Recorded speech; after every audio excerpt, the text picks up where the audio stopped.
जी सवाल पूछिए आप। आपका नाम? मेरा नाम जावेद वजीर मसीह है भाई साहब गैर मुस्लिम। और मैं मज़ाहिब का तालिब इल्म हूँ और आपका बहुत बड़ा फ़ैन हूँ। इसी तरह से मैं डॉक्टर इसरार अहमद साहब का भी फ़ैन हूँ। भाई साहब आप और इन मुसलमान, सबसे बढ़कर भाई साहब मोहम्मद आप सल्लल्लाहु अलैहि मुसलमान, वसल्लम। आप मुसलमान है क्या गैर मुस्लिम है? जी मैं क्रिश्चियन हूँ। जी हाँ, जी जी हाँ, पूछ सकते हैं। मैं आखिरी नबी मोहम्मद सल्लल्लाहु अलैहि वसल्लम का भी बहुत बड़ा फ़ैन हूँ और फॉलोअर हूँ।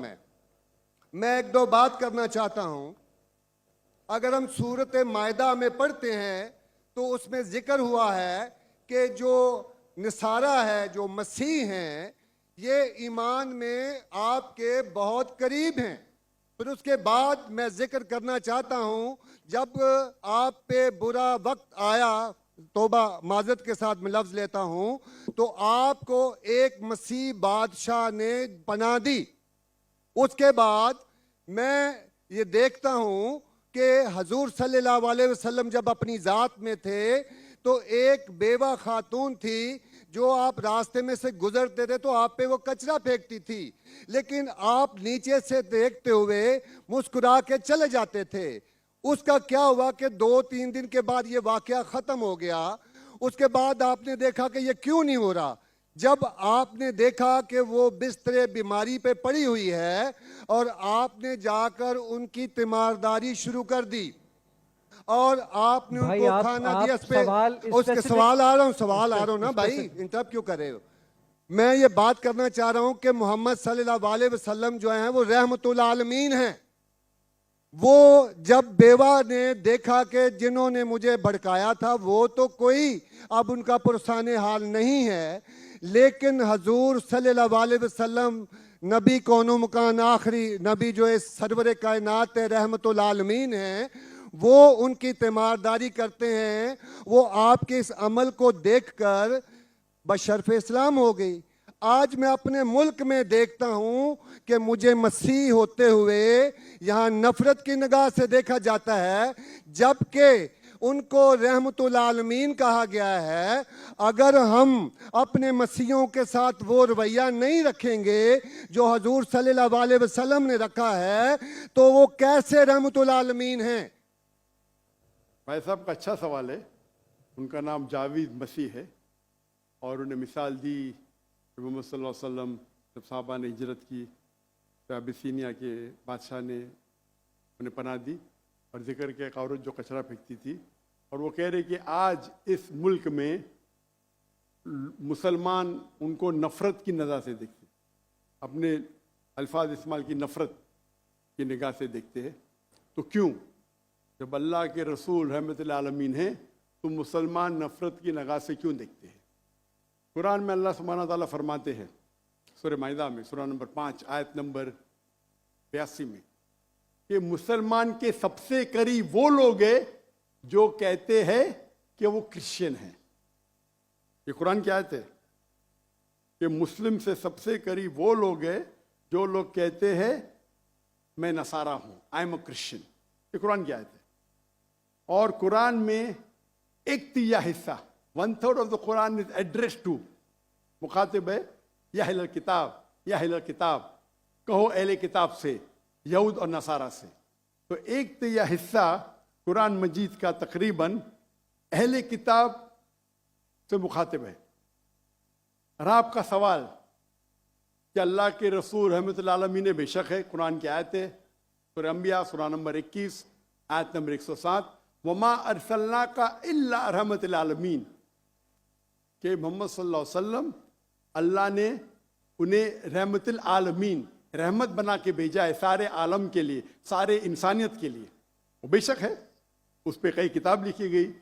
अगर आपको मुसलमान नफरत से देखते हैं उसकी वजह जानना ज़रूरी है।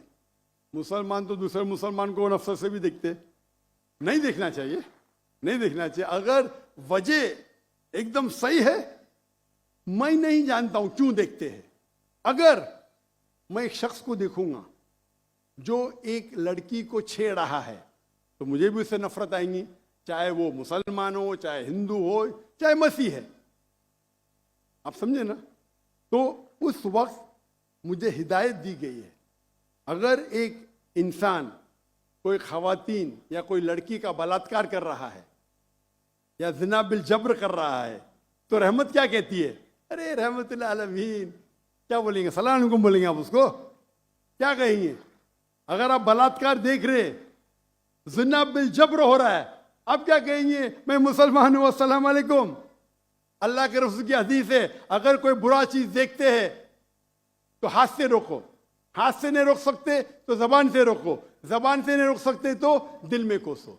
ये मिसाल दे रहा हूं मैं नहीं कहता हूं कि आप बुरे इंसान हैं, मैं नहीं कहता हूं कि आप गलत काम कह रहे, लेकिन अगर कोई मुसलमान, मैं आपको नफरत की नजर के देख रहा हूं, जावेद भाई मैं आपसे मोहब्बत करता हूं, जावेद भाई मैं आपसे मोहब्बत करता हूं, on the microphone please, on the microphone, I love you too. खलास। तो आप ये जनरल स्टेटमेंट देना कि मुसलमान मुझसे नफरत करते हैं, मेरे लिए गाली हो गई ना? नो सर, माजरत, मेरे अकेले साथ नहीं, मेरे तो बहुत अच्छे अच्छे दोस्त हैं, बल्कि बहुत से उलमा किराम मेरे दोस्त हैं। माशाअल्लाह। इज्तमाई तौर पे कोई एक आदमी गलती करता है तो हमारे चर्चेस के ऊपर चढ़ाई हो जाती है, हमारे सामने हमारे ईमान की धज्जियां उड़ाई जारी होती हैं और हम खामोशी से एक गिद्दड़ की तरह खड़े होकर देख रहे होते हैं, क्योंकि हमें यह नहीं सिखाया गया है। मैं इज्तमाई बात कर रहा हूं। अभी पिछले दिनों ये पूरा मजमा जो है पूरा है। भाई साहब ये सवाल जवाब का सेशन है, तकरीर का सेशन नहीं है। तकरीर के सेशन के लिए आप एक हॉल हायर कर सकते हैं। आपका सवाल आपने पूछे, मैं जवाब दिया। अगर कोई शख्स बिना वजह आपसे नफरत करता है तो गलत है, और कुरान की तो आयत है, जितने भी गैर मुसलमान है सबसे करीब है जो नसारा है। अगर आप कुछ गलत काम किए और कोई नफरत करता है, वो भी कुरान की आयत है। कुरान की आयत है सूरा नंबर 41 आयत नंबर 34 सूरह फुसिलत चैप्टर 41 वर्स 34। अगर कोई आपके साथ बुरा बर्ताव करता है उसका बदला अच्छाई से दो। जावेद भाई मैं आपसे बात कर रहा हूं, अगर कोई आपसे बुरा बर्ताव करता है तो कुरान फरमाते, अल्लाह ताला फरमाते, उनसे अच्छा बर्ताव करो। आपको क्या पता कि आपका दुश्मन आपका दोस्त बन जाएगा। ये कुरान की आयत है, सूरह फुसिलत सूरा नंबर 41 आयत नंबर 64। तो अगर कोई मुसलमान कुरान पे अमल नहीं करता है तो वो नॉन प्रैक्टिसिंग मुस्लिम होगा। मतलब हर मुसलमान तो मैं नहीं कह सकता अच्छा है, और अगर कोई एक शख्स कोई गलती करता है, आप जैसा कहे कि पूरे कौम पे चढ़ाव करना बिल्कुल गलत है, ये इस्लाम में भी नहीं है। अगर कोई एक शख्स गलती करता है और वो सजा का हकदार है, उसको सजा मिलना चाहिए। उसका मतलब नहीं पूरी कौम। इनफैक्ट अगर आप हिस्ट्री पढ़ेंगे, आप तारीख पढ़ेंगे, आप तारीख में पढ़ो, चाहे वो 6वीं सदी की हो, 7वीं सदी की हो, 8वीं सदी की हो, आप देखेंगे सबसे महफूज अगर कोई जनरल दीन को फॉलो करने, वो इस्लाम के रूल में। इस्लाम अगर रूल कर रहा है उस शहर को, तो जितने गैर मुस्लिम थे वो अपने आप को महफूज समझते थे। क्यों? इस्लाम में है कि आपको इस्लाम कबूल करने का करो, नहीं करने का नो प्रॉब्लम, एक जजिया दो। ये जजिया कुछ बड़ी अमाउंट नहीं, आपकी इनकम टैक्स से बहुत कम है। जजिया मतलब आप मानते हैं कि ठीक है आपको इस्लाम नहीं कबूल करने का, लेकिन मैं आपके अंदर पनाह चाहता हूं, तो जिजिया टैक्स आप देते, आप कबूल करते, और जब जिजिया टैक्स देते आपको प्रोटेक्शन मिलता है। इस्लाम में कहते हैं दिम्मी। और आप अगर इस्लामिक शरिया रूल के अंदर गैर मुस्लिम हैं तो मुसलमान मुल्क का फर्ज है कि आपको महफूज रखे, आपको कोई छू नहीं सकता है। और अगर जंग होता है तो आपको लड़ने की भी जरूरत नहीं, बाकी सब मुसलमान को लड़ने पड़ेगा। और जिजिया बहुत कम है, इनकम टैक्स का तो स्मॉल परसेंटेज है।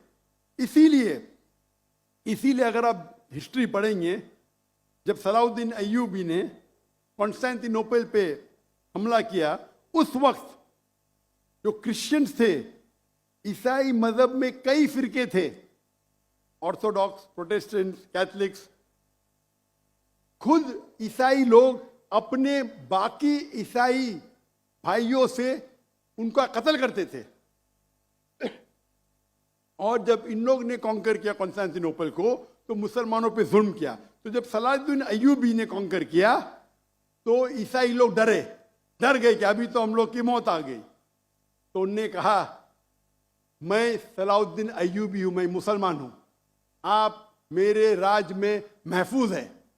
और इतना हिस्ट्री पढ़ेंगे आप, क्रिश्चियंस ईसाई चाहते थे कि सलाहुद्दीन अय्यूबी रूल करे ताकि वो महफूज हो।